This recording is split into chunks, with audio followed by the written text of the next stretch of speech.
성경은 우리에게 지난 역사, 시간이 지나갔다고 해서 잊어버리라고 말하지 않고 지나간 시간이지만 우리에게서 떠나가 버린 그런 시간이지만 지난 역사는 반드시 기억해야 한다라고 가르치고 있습니다.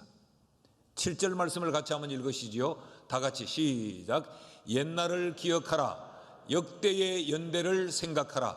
내 아버지에게 물어라. 그가 내게 설명할 것이요 내 어른들에게 물어라. 그들이 네게 말하리로다 라고 말합니다. 옛날을 기억해라. Remember the days of old. 지난 날들을 반드시 잊어버리지 말고 꼭 기억해라. 역대의 연대를 생각하라. 여기 생각하라는 말은 역대의 연대를, 지나간 날들을 중하게 여겨라, 그렇게 가르쳐요. 왜 지나가 버린 시간인데, 이미 우리에게서 흘러가버린 시간인데 왜 우리가 그것을 중하게 여기고 왜 우리가 기억해야 하는가? 성경은 지나간 역사를 기억하고 중하게 여길 것을 말하는 데서 멈추지 않고 한 걸음 더 나아가 아주 적극적으로 우리에게 그 역사를 물어서 들어 배워라 라고 이야기합니다. 아버지에게 묻고 어른들에게 물어라. 그러면 그들이 너희들에게 말해 줄 것이고 그들이 너희들에게 설명해 줄 것이다 라고 말해요. 그 말은 무슨 말입니까? 물어라 라는 이야기는 물을 만한 가치가 있다는 이야기고, 물으면 그들이 너희들에게 설명해 준다는 말은 그들의 설명을 듣고 반드시 배워야 할 필요가 있다라는 의미가 아니겠습니까? 왜 물어야 되고 왜 들어야 되는가? 지나간 시간인데 우리는 왜 기억해야 되는가? 이미 지나가 버린 것인데 왜 우리는 지난 역사를 소중히 여겨야 하는가? 그것은 역사가 가진 가치 때문에 그렇습니다.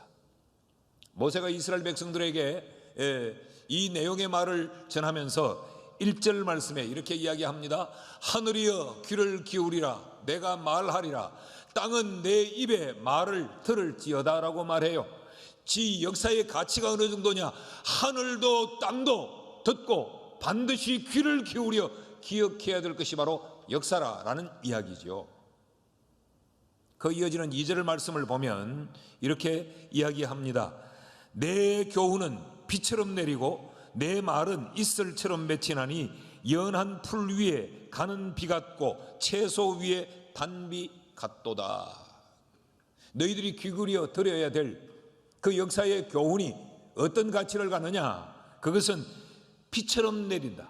어디에? 이 땅의 풀 위에 가는 비처럼 내리고 그것은 이슬처럼 맺힌다. 어디에? 너희들의 먹거리가 되는 그 채소의 단비처럼 내려서 그것들을 자라게 하고 그것들을 풍성하게 만든다. 이게 역사의 가치다라는 이야기입니다. 여러분, 채소는 노력해서 이슬을 내리게 하는 것이 아니죠. 이 땅의 풀들은 그들이 어떤 수고하고 애를 써서 하늘로부터 우로를 내려받는 것이 아닙니다. 아무런 그들의 노력과 대가 없이 하늘로부터 내려지는 것이 바로 여기 말하는 이 우로인데, 역사의 교훈의 가치가 그렇다는 것이요. 모든 생명의 자양분이 되게 한다는 말입니다. 풀을 자라게 하고 채소를 자라게 하는 것처럼 역사의 교훈이 너희들의 삶에 이런 생명력을 가져다 주고 이것이 이 자양분이 된다라는 이야기예요. 그렇다면 우리가 묻고 들어서 배워야 할 것은 뭐냐? 우리가 묻고 우리가 들어야 될 것이 무엇인가?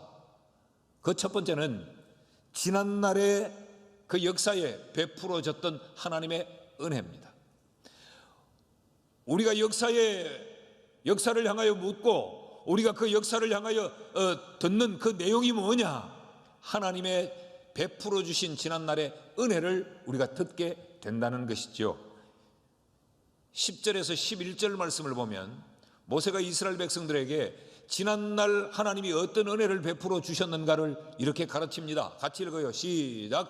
여호와께서 그를 황무지에서 짐승이 부르짖는 광야에서 만나시고 호위하시며 보호하시며 자기의 눈동자같이 지키셨도다. 마치 독수리가 자기의 보금자리를 어지럽게 하며 자기의 새끼 위에 너풀거리며 그의 날개를 펴서 새끼를 받으며 그의 날개 위에 그것을 엎는 것 같이 하나님이 은혜를 베풀어 주셨다라고 말합니다.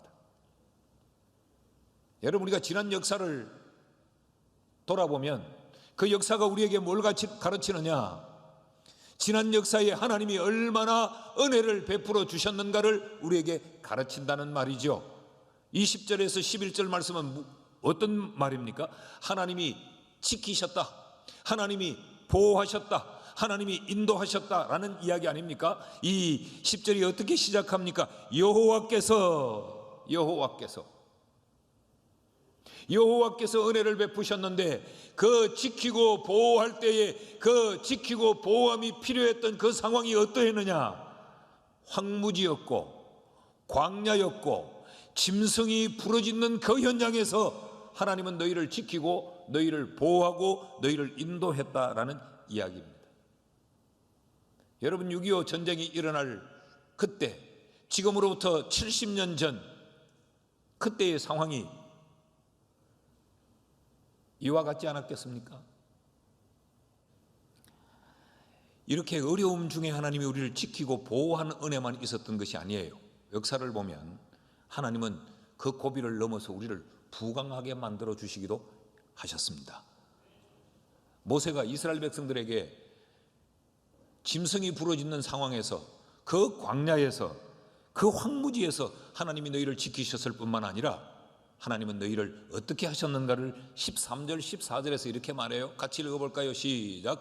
여호와께서 그가 땅의 높은 곳을 타고 다니게 하시며 밭에 소산을 먹게 하시며 반석에서 꿀을, 굳은 반석에서 기름을 빨게 하시며 소의 엉긴 젖과 양의 젖과 어린 양의 기름과 바산에서 난 순양과 염소와 지극히 아름다운 밀을 먹이시며 또 포도즙에 붉은 술을 마시게 하셨도다. 이게 이스라엘 백성들의 지난 역사에 하나님이 베풀어 주신 부요함의 은혜라는 것이죠. 이 표현들을 가만히 한번 주목해 보십시오. 밭에 소산을 먹게 하시고 반석에서 꿀을, 굳은 반석에서 기름을 빨게 하셨다.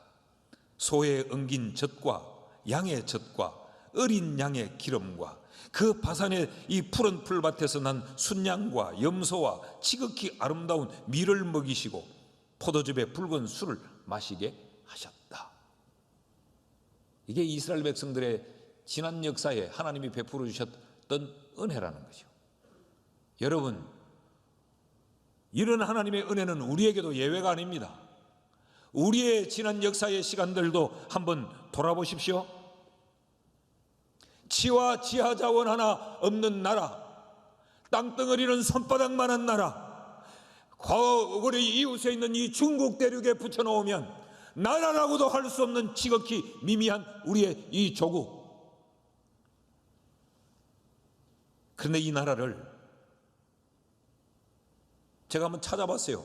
2020년 금년 4월 달에 통계가 OECD 이 경제협력개발기구에서 우리나라의 국제적인 순위가 10위라는 겁니다. 10등. 놀랍지 않습니까? 우리 스스로의 힘으로 나라도 지켜내지 못했던 우리인데 70년 전에 잿더미가 되어버렸는데 내가 낳은 새끼, 내가 먹여 키울 수 없어서 다른 나라에 우리의 자식들을 팔아넘긴 나라가 우리들입니다. 이런 나라를 하나님이 복 주셔서 이런 부강한 나라를 하나님 만들어 주셨다는 거예요. 6.25 전쟁이 일어날 1950년 그 당시에 우리는 우리 손으로 총 한 자루 만들 능력이 없었습니다.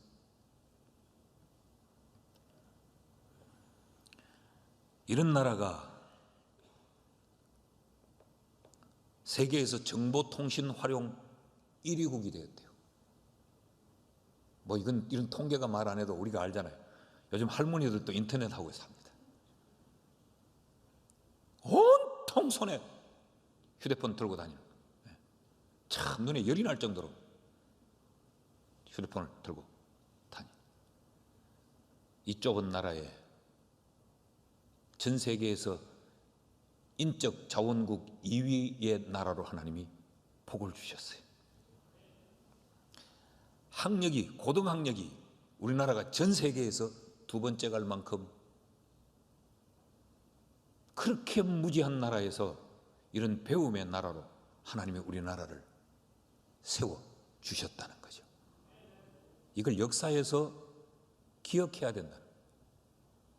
이런 하나님의 은혜가 우리에게 있었음을 기억해야 한다는 것입니다. 여러분, 지난 역사에서 하나님이 우리에게 얼마나 놀라운 은혜를 베풀어 주셨는가 다시 한번 기억할 수 있기를 축복합니다. 둘째로, 우리가 역사에 묻고 들음으로 하나님의 은혜를 우리가 발견할 뿐만 아니라 오늘의 우리를 발견할 수 있습니다. 역사가 아니면 오늘의 우리가 어떤 모습인지를 우리는 발견할 수 없어요. 모세는 그런 하나님의 은혜를 입은 이스라엘 백성들이 어떤 세대가 되어 오늘 역사 앞에 서 있는지를 이렇게 이야기했습니다. 5절 6절을 같이 한번 읽어보죠. 다 같이 시작. 그들이 여호와를 향하여 악을 행하니. 여러분, 이 그들이 누굽니까? 하나님이 광야에서 건져내시고 짐승들의 부르짖음에서 지켜주시고 이들을 저 굳은 반석에서 꿀을 빨게 하고 이들을 포도즙을 마시게 해 얼굴을 윤택하게 만들어줬던 그들이 여호와를 향하여 악을 행하니 하나님의 자녀가 아니요 흠이 있고 비뚤어진 세대로다. 어리석고 지혜 없는 백성아, 여호와께 이같이 보답하느냐? 그는 내 아버지요 너를 지으시니가 아니시냐? 그가 너를 만드시고 너를 세우셨도다. 하나님이 만들고 하나님이 세운 하나님의 백성이, 하나님의 자녀된 그들이 어떤 세대가 되어 있다고 말합니까? 악한 세대가 되어 있고 비뚤어진 세대가 되어 있고 어리석은 세대가 되어 있다라는 것입니다. 여러분, 이것은 지난 역사를 기억할 때만이 알 수 있어요. 지난 역사를 기억하지 아니하면 오늘 내가 악한지 선한지를 우리는 기준이 없어 몰라요. 오늘 내가 비뚤어진지 오늘 똑바른 길을 가고 있는지 지난 역사를 기억하지 못하면 우리는 몰라요. 나는 지금 굉장히 똑똑하다고, 나는 굉장히 지금 바른 판단을 하고 있다고 생각하지만 지난 역사에 비추어 보면 오늘 내가 얼마나 어리석은가를 알 수 있습니다. 그래서 성경은 우리에게 옛날을 기억해라, 물어서라도 기억해라, 그래서 배워 소중히 여겨야 된다. 그래야 오늘 네가 악한지 선한지, 오늘 네가 바르게 가고 있는지 비뚤어져 있는지, 오늘 네가 어리석은지 지혜로운지를 알 수 있다는 거죠. 이런 악하고 비뚤어지고 어리석은 세대가 어떤 실수를 저지르게 되느냐? 15절 말씀을 보십시오. 같이 읽습니다. 시작. 그런데 여수론이 기름짐에 발로 찼도다. 네가 살찌고 비대하고 윤택함에 자기를 지으신 하나님을 버리고 자기를 구원하신 반석을 업신 여겼도다. 지난 역사를 모르니까 오늘 기름지고 오늘 배부르고 오늘 윤택함이 마치 나에 의해서 이루어진 줄을 안다는 거죠. 그래서 여호와를 발로 차버리고 여호와를 던져버리고 여호와의 그 은혜와 여호와의 그 역사하심을 아예 안중에도 없이 업신여겨버리고 자기가 주인이 되어 자기가 기준이 되어 자기의 인생을 자기의 원함대로 살아간다는 겁니다. 그래서 성경은 역사를 기억해야 된다. 반드시 그 역사에 물어서 들어서 배워서 기억해야 된다고 가르치고 있습니다. 여러분, 오늘 이 세대를 우리가 한번 가만히 보십시오.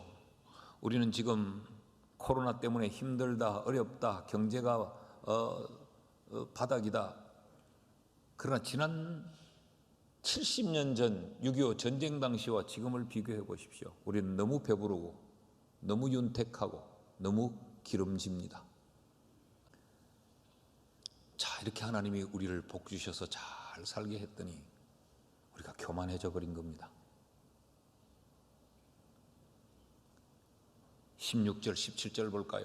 다 같이 시작. 그들이 다른 신으로 그의 질투를 일으키며 가정한 것으로 하나님의 진노를 격발하였도다. 그들은 하나님께 제사하지 아니하고 귀신들에게 하였으니 곧 그들이 알지 못하던 신들, 근래에 들어온 새로운 신들, 너희의 조상들이 두려워하지 아니하던 것들이로다. 하나님 대신 하나님 아닌 것들을 하나님처럼 섬기며 살더라는 것이죠. 여러분, 오늘 우리가 사는 이 시대가 그렇지 않습니까?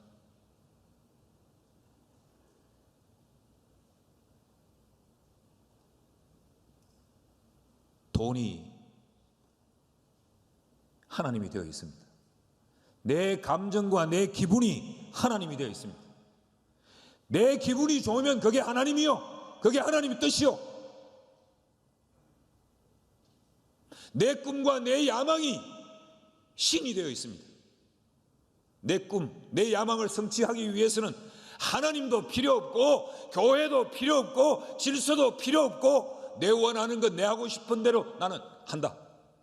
이게 오늘의 성도들의 모습일 수도 있습니다.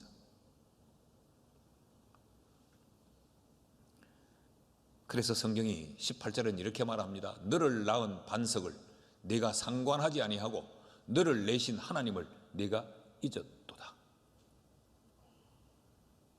이게 그 시대의 이스라엘 백성들의 모습임과 동시에 오늘 우리가 살고 있는 우리 시대의 우리의 모습들 아닙니까? 여러분, 세상이 하나님을 까맣게 잊어버린 것 같지 않습니까? 어느 한 구석에 정치 영역에, 경제 영역에, 과학의 영역에 하나님을 두려워하는 모습이 보여집니까? 교회 밖엔 그렇다 칩시다. 교회 안에도 그리스도인인 우리에게도 하나님이 잊혀져 버린 건 아닙니까? 여러분, 하나님을 얼마나 우리가 두려워하면서 삽니까?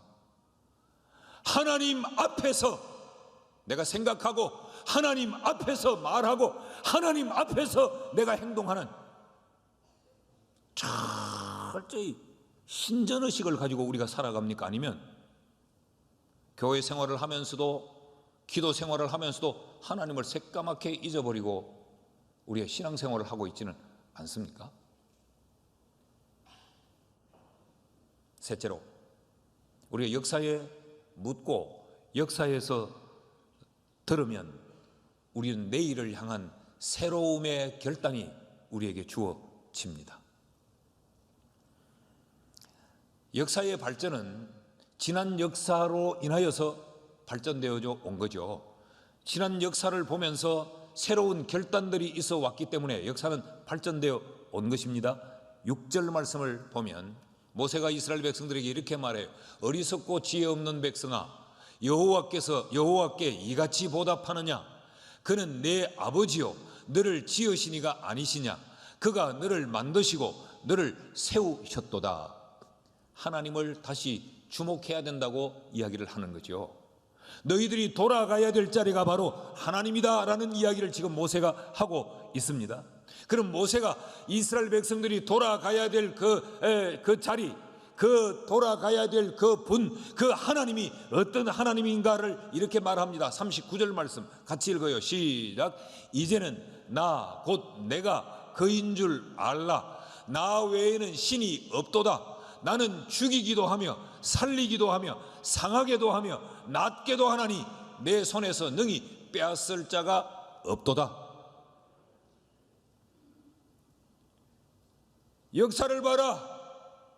역사가 너희에게 뭘 말하느냐? 하나님께로 돌아가야 된다고 말하지 않느냐? 그 하나님이 어떤 하나님이냐? 역사의 주관자라는 거예요. 생명의 주권자라는 거예요. 생사화복을 마음대로 하시는 분이 하나님이라는 거죠. 내가 너희를 상하게도 하고 너희를 낫게도 하고 내가 너희를 죽이기도 하고 내가 너희를 살리기도 하는 이 절대 주권자가 하나님이시라는 거죠. 그 하나님께로 돌아가라. 역사에 묻고 역사에 배우면 이런 결단을 하게 된다는 것이죠. 45절에서 47절까지 한번 봅시다. 다 같이 시작.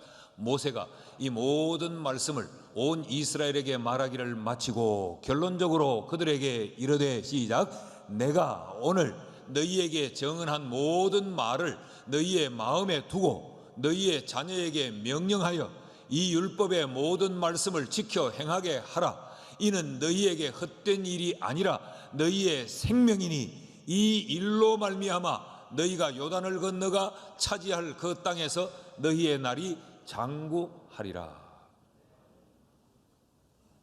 너도 하나님의 말씀을 지켜 행해라.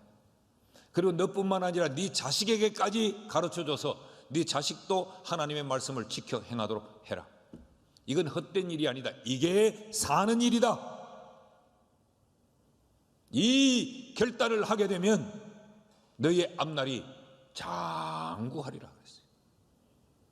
하나님의 은혜와 하나님의 축복 가운데 번영하리라는 약속이지요.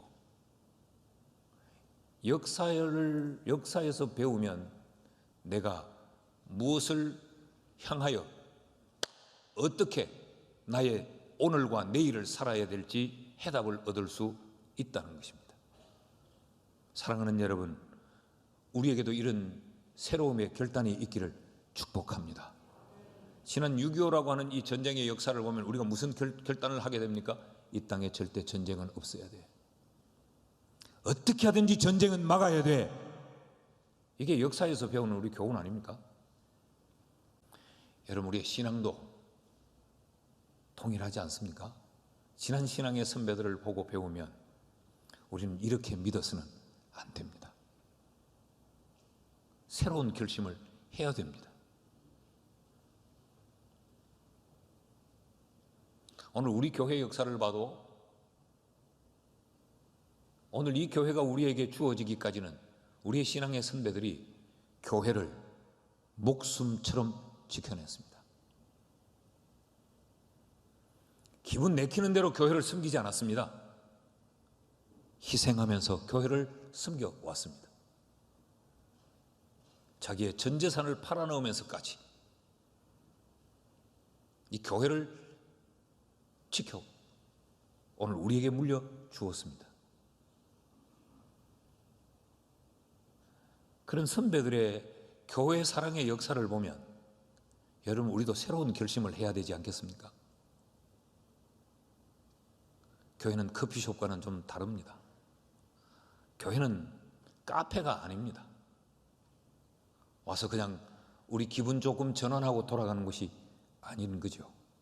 예수 그리스도의 몸이 교회라면 교회 생활을 새롭게 결심해야 됩니다. 신앙생활을 새롭게 결심해야 됩니다. 피난길에도 예배를 놓치지 않았다면, 우리의 선배들이 피난 중에도 교회를 세웠다면,